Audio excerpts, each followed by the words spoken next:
يسأله من في السماوات والأرض كل يوم هو في شأن فبأي آلاء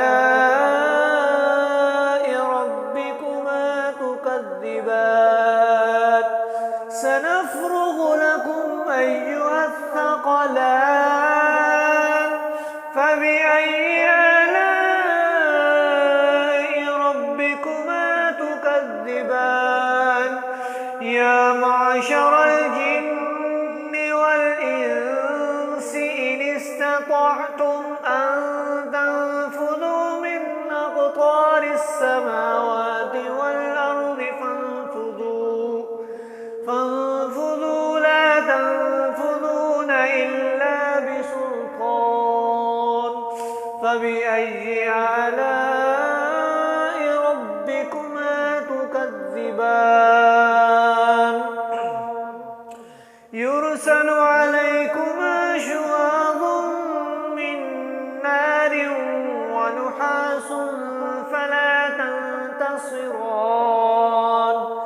فبأي آلاء ربكما تكذبان فإذا انشقت السماء فكانت وردة كالدهان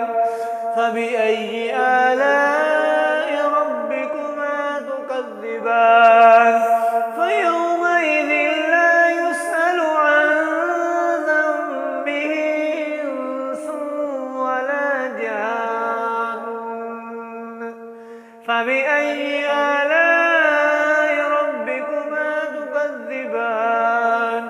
يعرف المجرمون بسيماهم فيؤخذ بالنواصي والأقدام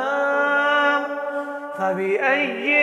آلاء ربكما تكذبان هذه جهنم الذي يكذب بها المجرمون يطوفون بينها وبين حميم آن فبأي آلاء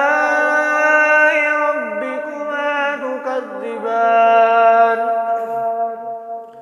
ولمن خاف مقام ربه جنتان فبأي آلاء ربكما تكذبان